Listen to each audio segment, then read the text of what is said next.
Maya Johnson adjusted her black uniform for the third time that morning, smoothing down the crisp white apron that marked her as part of the catering staff at Rosewood Manor.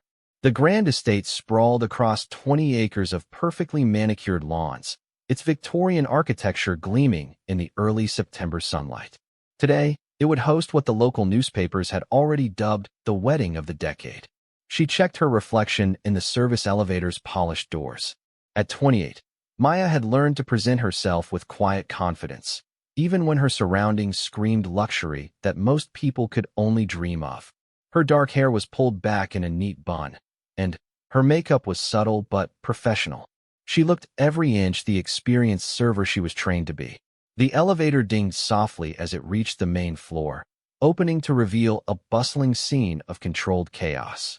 Wedding planners darted between massive floral arrangements, their headsets crackling with constant updates. Florists put finishing touches on towering displays of white roses and baby's breath that probably cost more than most people's monthly rent. The marble floors gleamed under crystal chandeliers, each one worth more than a luxury car. Maya called Jennifer Walsh, the head caterer, her voice cutting through the ambient noise. Jennifer was a woman in her 50s who had built her reputation on flawless execution and zero tolerance for mistakes. "I need you on the terrace for the ceremony setup." The bride's family specifically requested our most experienced servers for the outdoor reception. Maya nodded, grabbing her service kit from the staging area. As she walked through the manor's grand hallway, she couldn't help but notice the wedding photos already being arranged on easels. The bride, Victoria Ashworth, looked like something from a fairy tale in her designer gown. Her blonde hair cascaded in perfect waves, and her smile radiated the confidence that came with never having to worry about money. The groom, Marcus Pemberton, stood beside her in photos that screamed old money and social register prominence. Maya had done enough high-end events to recognize the signs, the subtle but expensive details that marked true wealth. The way Victoria's engagement ring caught the light suggested it was worth more than most people's houses. Outside on the terrace, Maya began setting up cocktail stations with military precision. She had been working events like this for 6 years, ever since graduating from hospitality management school.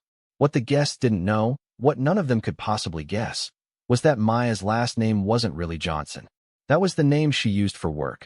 For this life, she had built carefully and deliberately. Her real name was Maya Richardson, and the Richardson family owned more real estate in the tri-state area than most people could imagine.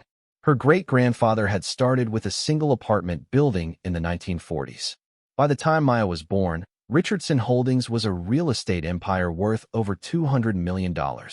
But Maya had chosen a different path. While her cousins attended board meetings and learned the family business, she had wanted to understand what it meant to work for a living. She wanted to know what it felt like to earn every dollar, to be judged by her skills rather than her trust fund. So she had taken her mother's maiden name and built a life where she was just Maya Johnson, hard-working server, reliable employee, invisible to the wealthy clients she served. The irony wasn't lost on her. Here she was, serving champagne to people who had less money than she did, watching them display wealth that was impressive but not extraordinary by the standards she had grown up with. It was like being an undercover observer in a world she technically belonged to but had chosen to leave behind. "Maya, the bride wants to do a final walkthrough of the reception setup," Jennifer announced, appearing with her usual clipboard and stressed expression. "She's very particular about the details." Victoria Ashworth swept onto the terrace 20 minutes later like she owned not just the venue but the entire world. Her pre-wedding outfit, a flowing white sundress that probably cost more than Maya's monthly salary, moved dramatically in the slight breeze. She was followed by an entourage that included her maid of honor, her wedding planner, and what appeared to be her personal photographer documenting every moment. "This is all wrong," Victoria declared before she had even fully surveyed the setup. Her voice carried the particular tone of someone who had never been told no in her entire life. "The champagne station is supposed to be facing the garden view, not the house." Maya stepped forward professionally. "I can move that for you right away, Miss Ashworth. Would you like the entire bar setup rotated, or just repositioned?" Victoria's eyes swept over Maya with the kind of dismissive glance usually reserved for furniture or other inanimate objects. Are you even qualified to be handling this? This is my wedding day, not some community center potluck. The comment stung, but Maya had dealt with difficult clients before. Wealth often came with an assumption that service workers were somehow less intelligent or capable. I have 6 years of experience with events this size, and I'd be happy to make any adjustments you need. 6 years, Victoria repeated with a laugh that was anything but amused. I suppose that makes you an expert on fine dining and luxury service? Maya felt the familiar tension that came with these moments. Part of her wanted to mention that she had eaten at restaurants where a single meal cost more than Victoria's dress, that she had attended charity galas where the flowers alone cost more than this entire wedding. But that wasn't who she was in this moment. In this moment, she was Maya Johnson, and Maya Johnson needed this job. I'm here to make sure your special day is perfect, Maya replied evenly, already moving toward the champagne station. Let me get this repositioned for you. Victoria's maid of honor, a tall redhead named Stephanie, whispered something that made Victoria smile unpleasantly. Make sure she doesn't touch the vintage champagne, Victoria said loudly enough for Maya to hear. I don't want fingerprints on the bottles. Some of those are worth more than she makes in a month. Maya felt her jaw tighten as she carefully moved the heavy crystal decanters. The assumption that she couldn't afford or appreciate quality was particularly galling given that her personal wine collection probably included bottles from the same vineyard. But she had chosen this life, this experience of being underestimated and overlooked. Is there anything else you'd like adjusted? Maya asked once the champagne station was repositioned to Victoria's satisfaction.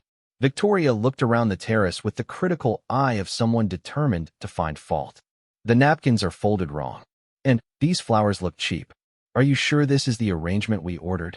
Maya glanced at the floral displays, which she knew had cost nearly $10,000. They were anything but cheap. I can check with the florist if you'd like, but these match the arrangements specified in your contract. Don't tell me what matches my contract.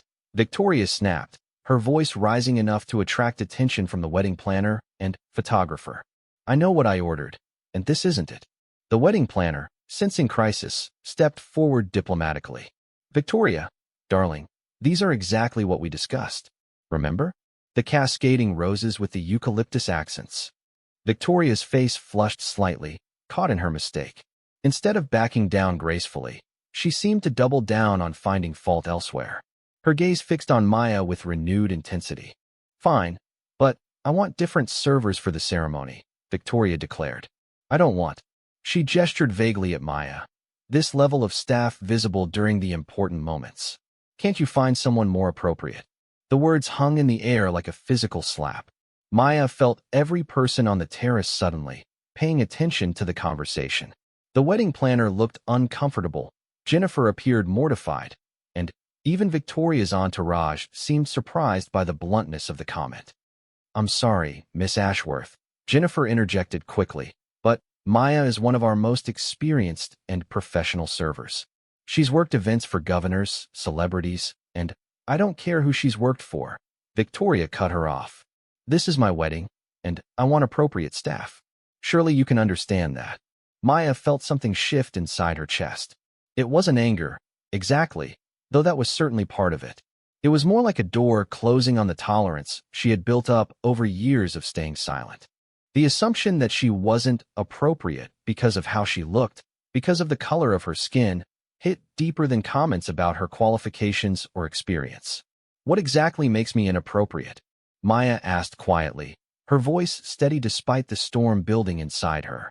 Victoria's eyes widened slightly, as if surprised that Maya had dared to speak back. Excuse me. I'm asking what makes me inappropriate for your wedding, Maya repeated, taking a small step closer. Is it my 6 years of experience? My perfect service record? Or something else? The terrace had gone completely silent except for the distant sound of the fountain and the soft rustle of wine through the gardens. Victoria's photographer had lowered his camera, sensing that this moment wasn't one for the wedding album. I don't have to explain my preferences to the help, Victoria said, her voice taking on a sharp edge. I'm paying for this service, and I expect to get what I want. And what you want is servers who look different than I do, Maya stated, making it clear without saying the words explicitly. Victoria's face went through several expressions: surprise, indignation, and then a kind of cold calculation. I want professional service from people who understand their place. If you can't provide that, perhaps you shouldn't be working events like this. The comment was designed to put Maya back in what Victoria saw as her proper place: silent, invisible, grateful for the opportunity to serve. But Maya had reached a point where staying silent felt like betraying not just herself, but every person who had ever been made to feel small by someone else's prejudice. My place, Maya repeated thoughtfully. You're right that I should understand my place. The question is whether you understand yours. Victoria's mouth opened in shock. In her world, service workers didn't talk back. They certainly didn't challenge wealthy clients or question their behavior. The very idea that Maya might see herself as Victoria's equal was clearly beyond Victoria's comprehension. How dare you? Victoria breathed, her voice rising. Jennifer, I want her fired immediately. I won't tolerate this level of disrespect. Jennifer looked caught between her employee and her client, her face pale with stress. High-end catering companies lived and died by their reputation, and losing a client like the Ashworths could be devastating. Maya made the decision for everyone. That won't be necessary, she said, beginning to untie her apron. I quit. The simple statement sent ripples of shock through the gathered group. Servers didn't quit in the middle of wedding setups. Professionals didn't walk away from high-profile events. But Maya was discovering that some things mattered more than maintaining professional facades. Maya, please, Jennifer started, clearly panicking about losing her best server hours before the ceremony. Let's discuss this privately. There's nothing to discuss, Maya replied, folding her apron neatly and handing it to Jennifer. Miss Ashworth has made her preferences clear, and I've made mine. Victoria seemed torn between triumph and confusion. She had gotten what she wanted, Maya's removal from her wedding, but not in the way she had expected. There was something about Maya's calm dignity that made Victoria's victory feel hollow. Good, Victoria said, but her voice lacked conviction. I'm sure you can find more suitable work somewhere else. Maya smiled, and there was something in that smile that made several people on the terrace suddenly uncomfortable. I'm sure I can. In fact, I'm certain of it. She turned to walk away, then paused and looked back at Victoria. I hope you have a beautiful wedding, Miss Ashworth. I truly do. Marriage is about partnership, respect, and treating each other with kindness. I hope you and your fiancé remember that. Victoria's face went red. Don't you dare lecture me about marriage. You're nothing but careful, Maya interrupted softly. You've already said enough for one day. Don't say something you might regret later. With that, Maya Walker Richardson turned and walked away from the most expensive wedding she had ever served, leaving behind a group of people who had no idea they had just insulted one of the wealthiest young women in the state. As Maya walked through the manor's grand halls one last time, she felt something she hadn't experienced in years, a sense of liberation. For 6 years, she had played a role, hiding who she was to understand how the other half lived. Now that experiment was over. She reached the service elevator and pressed the button, watching the ornate hallway disappear as the doors closed. Tomorrow, Victoria Ashworth would wake up as a married woman, probably having forgotten all about the server she had humiliated. But Maya suspected that this day would stick with both of them for very different reasons. The elevator reached the ground floor, and Maya stepped out into the service area where she had started her morning. But she wasn't the same person who had adjusted her uniform in front of these same elevator doors. That woman had been hiding. This woman was ready to stop hiding. Maya retrieved her personal belongings from her locker, said goodbye to the kitchen staff who had become her friends, and walked out into the September sunshine. She pulled out her phone and scrolled to a contact she hadn't called in over a year, her family's lawyer. Mr. Peterson? It's Maya Richardson. I think it's time we talked about my involvement in the family business. 3 months after walking away from Victoria Ashworth's wedding, Maya Richardson sat in the mahogany-paneled boardroom of Richardson Holdings, watching her grandfather review the quarterly reports with the same sharp attention to detail that had built their family empire.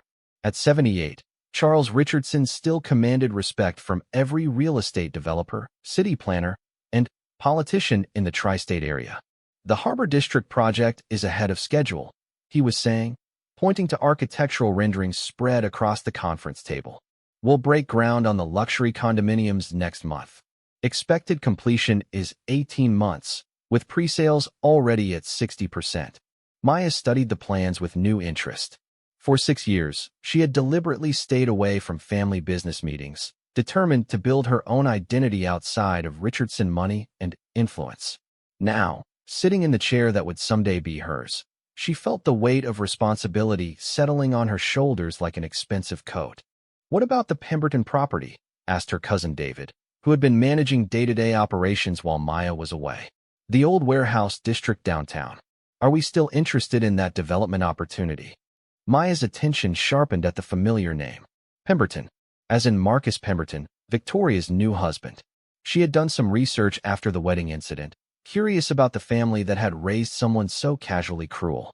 "The Pembertons approached us last month," Charles confirmed, shuffling through his papers to find the relevant documents.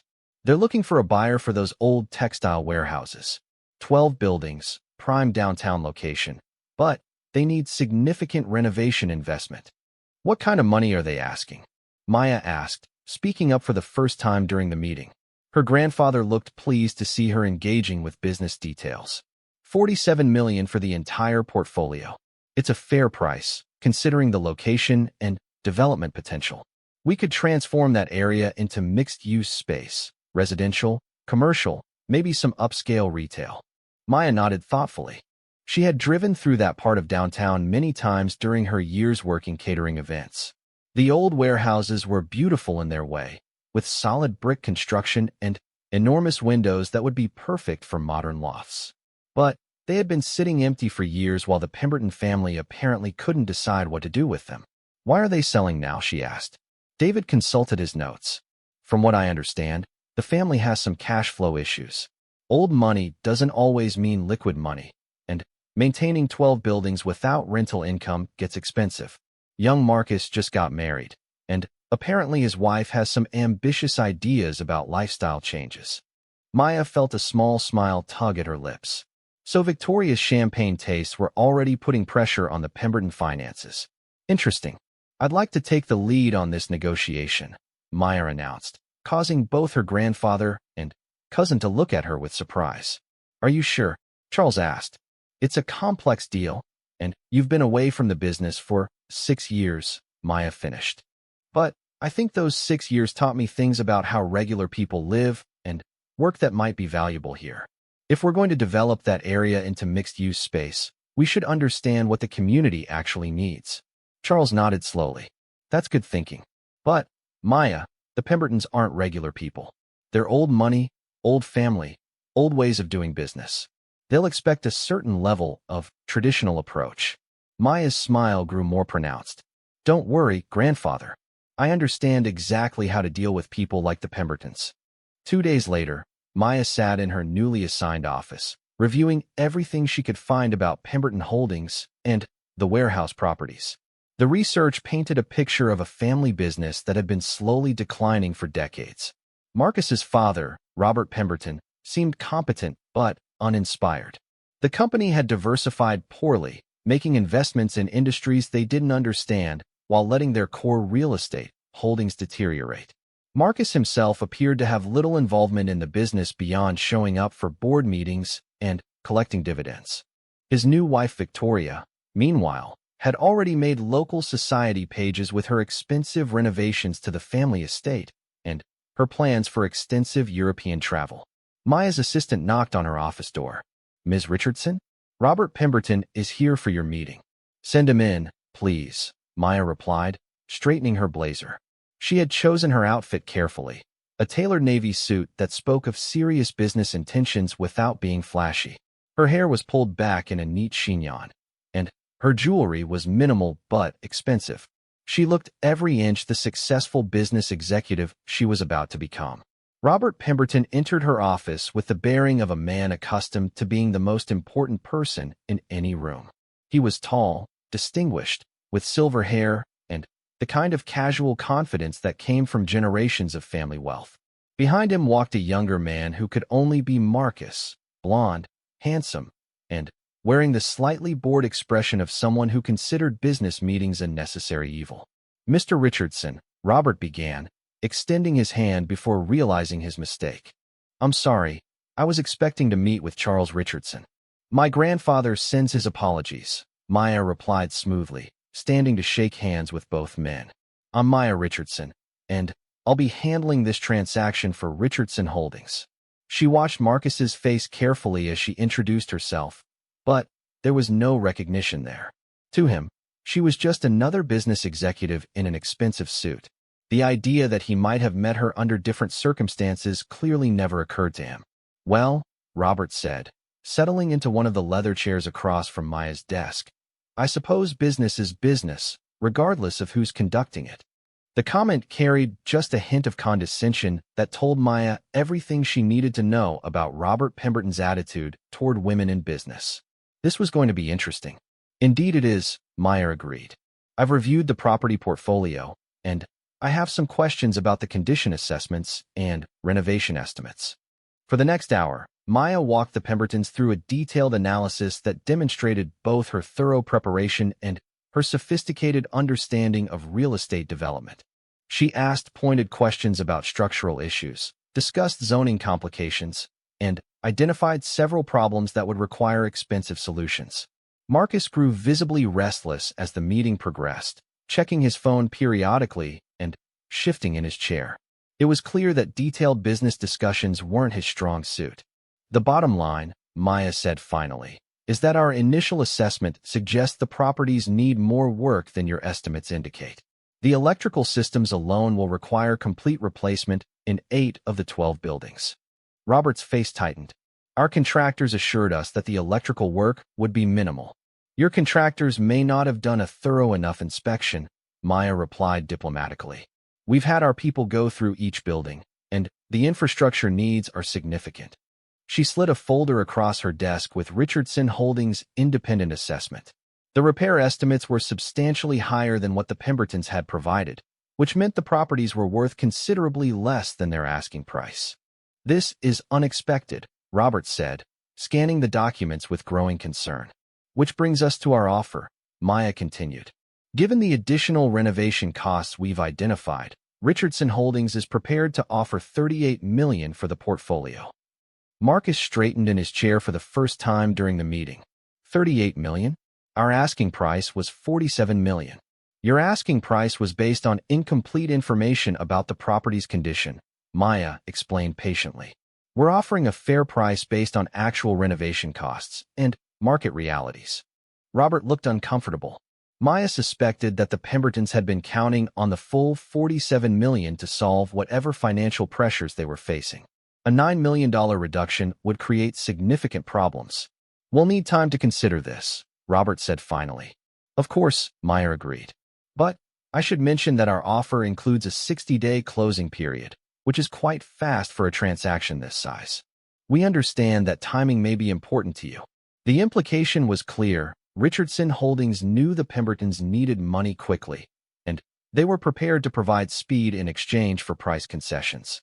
After the Pembertons left, Maya sat back in her chair and allowed herself a moment of satisfaction.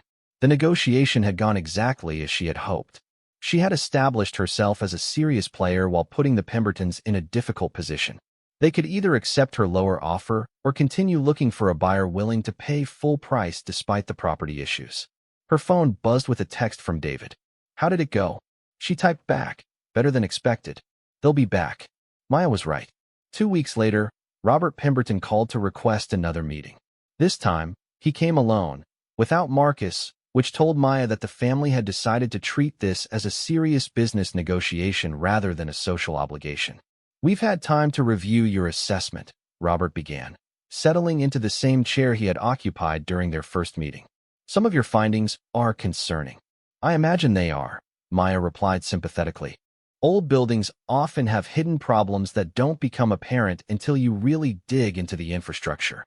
We've had our own engineers do additional inspections," Robert continued. "Unfortunately, they confirmed most of your findings." Maya nodded. "I'm sorry that wasn't better news for you." "The thing is," Robert said, his composure showing the first cracks Maya had seen, We were hoping to complete this sale before the end of the year. Family circumstances have made speed a priority. I understand, Maya said. Financial planning can be complicated, especially with older properties that aren't generating income. Robert winced slightly at the accurate assessment of his situation. Would Richardson Holdings be willing to move quickly on the sale? Perhaps we could find a middle ground on the price. Maya pretended to consider this. What kind of middle ground were you thinking? 42 million, Robert said. Split the difference. Maya shook her head. I'm afraid our assessment stands. The renovation costs are what they are, regardless of how we negotiate. However, I can offer you something that might be valuable. We can close in 30 days instead of 60, and we can handle all the environmental assessments and city permits ourselves. The offer was actually quite generous. Taking on the permit processes and environmental work would save the Pembertons months of bureaucratic headaches and considerable legal fees. But it wouldn't give them the extra money Robert was clearly hoping for. 30 days, Robert repeated. That's very fast. Richardson Holdings has excellent relationships with the city planning office and environmental agencies, Maya explained. We can expedite things that might take other buyers much longer. Robert sat in silence for several minutes, clearly wrestling with the decision. Maya waited patiently, knowing that desperation was working in her favor. When people needed money quickly, they made compromises they might not otherwise consider. 38 million, Robert said finally. 30-day closing. You handle permits and environmental clearance. Deal?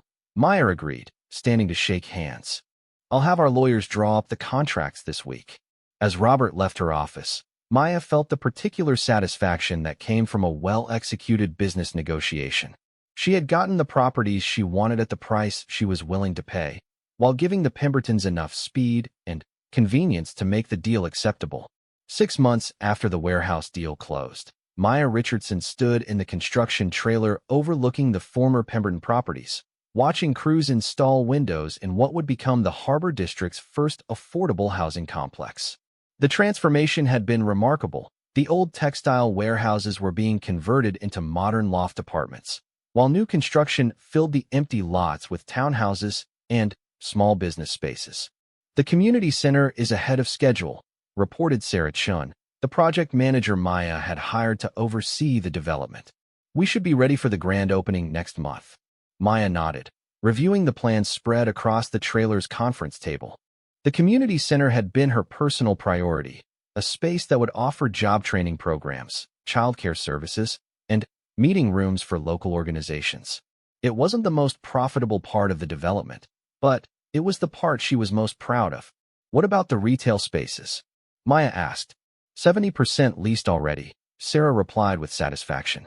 We've got a grocery store, a pharmacy, a coffee shop, and several local businesses lined up. The city planning office says this is exactly the kind of development they want to see replicated in other neighborhoods. Maya smiled. The Harbor District project had become a model for responsible development that balanced profit with community needs. Richardson Holdings was making excellent money on the investment, while also creating housing that actual working people could afford. Her phone buzzed with a call from her assistant. Ms. Richardson? You have Victoria Pemberton on line 1. She says it's urgent. Maya raised an eyebrow. In all the months since the warehouse purchase, she had heard nothing directly from the Pemberton family. Marcus had signed the closing documents. His father had cashed Richardson Holdings' check, and, as far as Maya knew, both men had moved on to other concerns. Victoria calling directly was unexpected and intriguing. I'll take it, Maya said, walking to the quieter end of the trailer. Mrs. Pemberton, how can I help you? Victoria's voice was tight with controlled anger. I need to speak with you about the Harbor District development. There are serious concerns that need to be addressed. What kind of concerns? Maya asked, though she suspected she already knew where this was heading. The traffic, the noise, the type of people you're attracting to that area, Victoria said, her voice rising slightly. This development is completely inappropriate for the neighborhood character. Maya looked out the trailer window at the construction site, where workers from a dozen different backgrounds were building something beautiful and functional. Mrs. Pemberton, the Harbor District is a former industrial area that's been empty for years.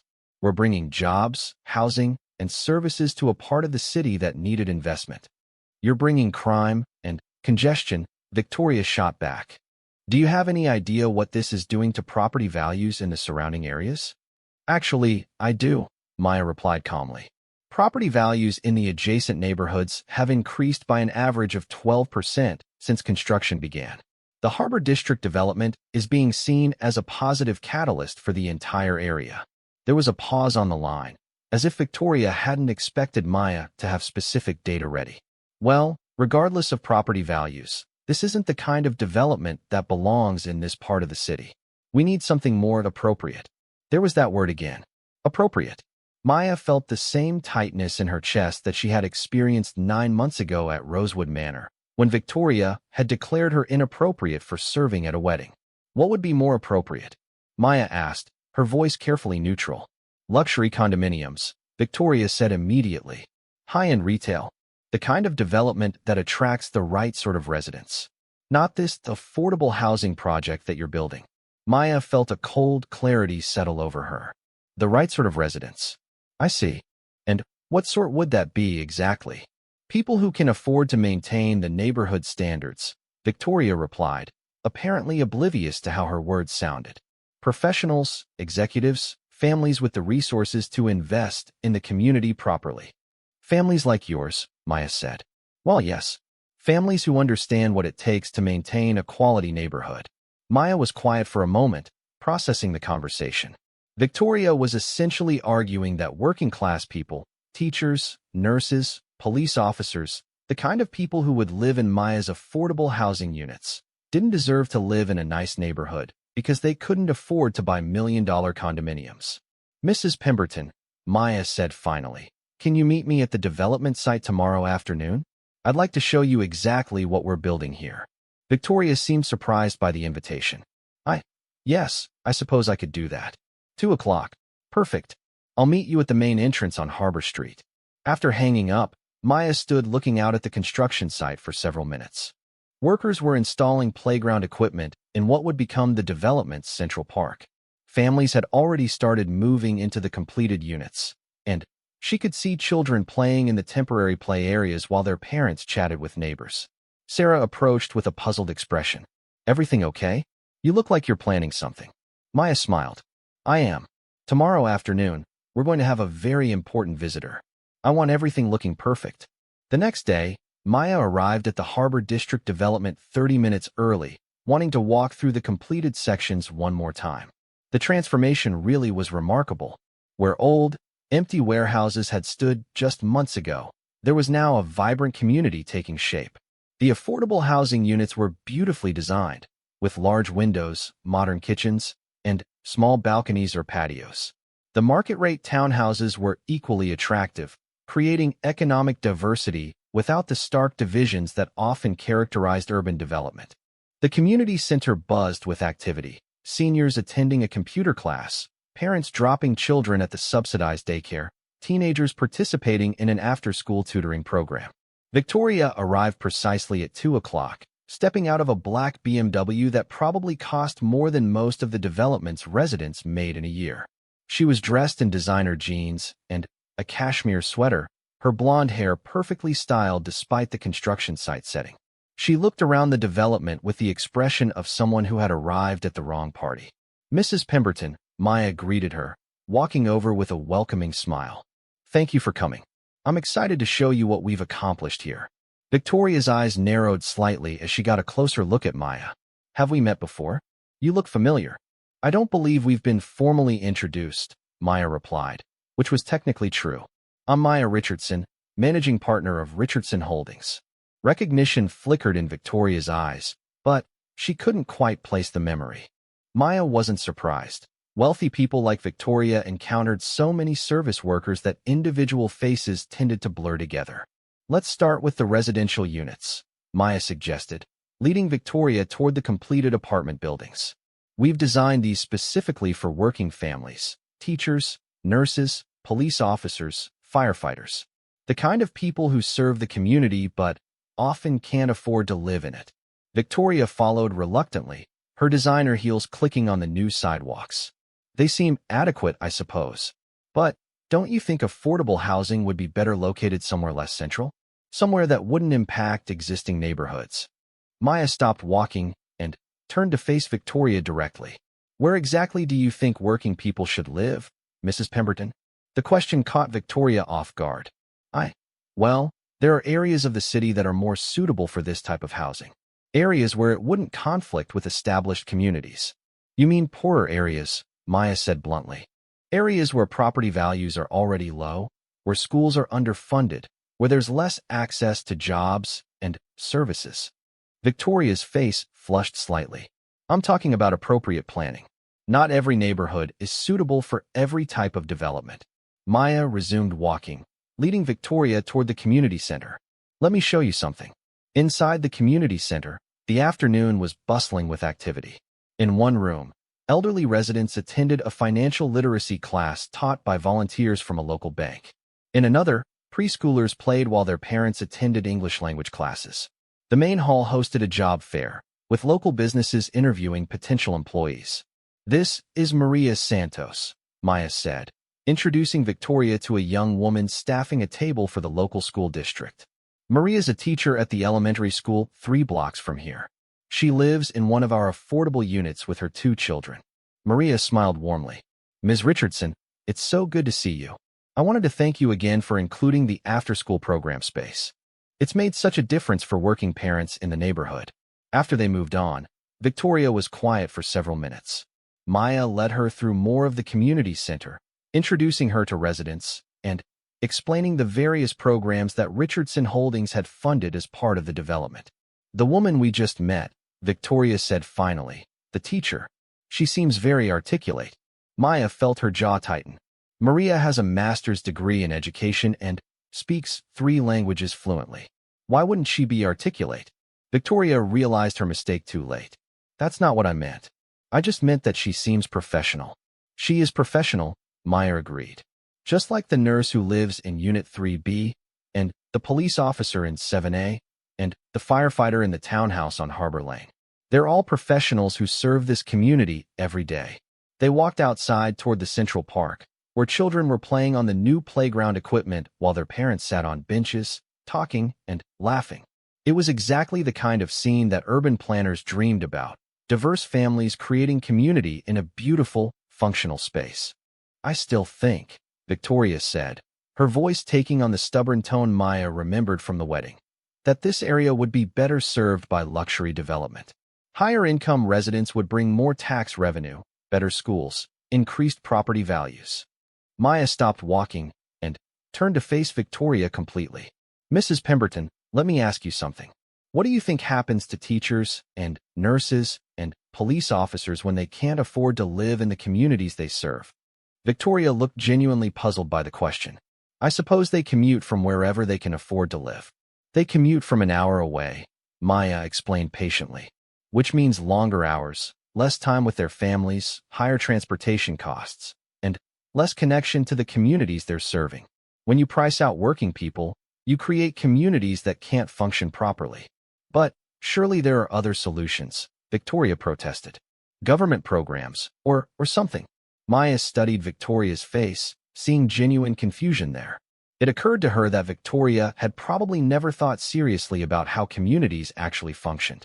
In her world, services simply appeared when needed, police responded, fires got put out, children were educated, without any consideration of where those service providers lived or how they afforded their own housing. Mrs. Pemberton, Maya said gently, may I ask what you think this conversation is really about? Victoria's confusion deepened. It's about inappropriate development affecting neighborhood character. It's about who you think belongs in your neighborhood, Maya corrected. And, more than that, it's about who you think belongs anywhere. Victoria's face went pale as Maya's meaning became clear. I'm not prejudiced, if that's what you're implying. I have nothing against working people. As long as they stay in their proper place, Maya said. The words hung in the air between them like a physical barrier. Victoria opened her mouth to protest, then closed it again, apparently realizing that anything she said would only make things worse. Maya pulled out her phone and showed Victoria a photo. Do you recognize this person? Victoria looked at the screen, which showed Maya in her catering uniform, serving champagne at what was clearly an upscale event. Victoria's eyes widened as the memory came flooding back. The server at her wedding, the woman she had dismissed as inappropriate, the face that had seemed familiar when they met that afternoon. You, Victoria breathed, her face going white. You were at my wedding. I was working your wedding, Maya corrected, until you decided I wasn't appropriate enough to serve your guests. Victoria staggered backward slightly, as if the realization was a physical blow. But you run Richardson Holdings. You're worth more money than your family has ever had, Maya finished. Yes, I am. But, on your wedding day, I was just another server in a black uniform. Someone you could dismiss without a second thought. Victoria's mouth moved soundlessly as she processed the implications of what Maya was telling her. The woman she had humiliated for being inappropriate was not only wealthy beyond Victoria's imagination, but had just purchased her husband's family properties and was now one of the most powerful developers in the city. I don't understand, Victoria said weakly. Why were you working as a server if you didn't need to? Because I wanted to understand what it was like to be judged by how I looked instead of what I was worth, Maya replied. I wanted to see how people treated others when they thought those people had no power to push back. Victoria's face crumpled as the full weight of the situation hit her. Oh God, I'm so sorry. I didn't know. You didn't know I was rich, Maya interrupted. But you knew I was human. You knew I was doing my job professionally and competently. You just decided that wasn't enough. Please, Victoria said, tears starting in her eyes. You have to understand, it wasn't personal. I was stressed about the wedding, and I wanted everything to be perfect. It wasn't personal to you, Maya agreed. But it was personal to me. And it was personal to every other person you've ever dismissed or looked down on because you thought they weren't important enough to matter. Victoria stood in the middle of the Harbor District development, surrounded by the community that Maya had created, finally, understanding the magnitude of her mistake. The woman she had humiliated wasn't just successful. She was the person who now controlled properties that Victoria's family had desperately needed to sell. She was the person who had just demonstrated what responsible, inclusive development looked like. She was the person who had more real power in this city than Victoria could ever dream of having. What happens now? Victoria asked quietly. Maya looked around at the community center, the playground full of children, the affordable housing where teachers and nurses and firefighters were building lives and raising families. Now you go home and think about what kind of person you want to be, she said. And I continue building communities where everyone belongs. Victoria nodded mutely and walked back toward her car, her designer heels clicking against the sidewalk that connected affordable housing to million-dollar townhouses in a development that proved integration could work when someone cared enough to do it right. Maya watched her go, then turned back toward the community center where Maria Santos was helping elderly residents sign up for healthcare enrollment assistance. The teacher looked up and waved, and Maya waved back, thinking about all the different kinds of appropriateness there were in the world. Some people thought appropriateness meant keeping everyone in their proper place, making sure servers stayed silent, and working people stayed invisible, and different kinds of families stayed in different neighborhoods. But Maya had learned that real appropriateness meant treating everyone with dignity, creating communities where people could thrive regardless of their bank accounts, and using whatever power you had to make the world a little bit more fair. The Harbor District development would be completed in 8 more months, providing homes for 300 families and jobs for 200 more people. It would be profitable, beautiful, and transformative for an entire section of the city. And every time Maya drove through the neighborhood, she would remember that it all started with a woman in a wedding dress who thought she knew who belonged where, and a server in a black uniform who decided it was time to stop hiding who she really was. Sometimes the most important lessons came disguised as humiliation, and sometimes the people you dismissed as inappropriate turned out to be exactly the people who would change your world forever. But, more than that, she had established herself as someone to be taken seriously in the family business. The days of Maya Richardson hiding behind a fake name and a server's uniform were officially over. That evening, Maya drove through the warehouse district that would soon belong to Richardson Holdings. The old brick buildings stood empty in the twilight, their tall windows reflecting the setting sun. She could already envision what the area would become, mixed-use development with affordable housing, local businesses, and community space that would serve the people who actually lived and worked in this part of the city. It would be a project that combined profit with purpose, something that would make money for Richardson Holdings while improving the community.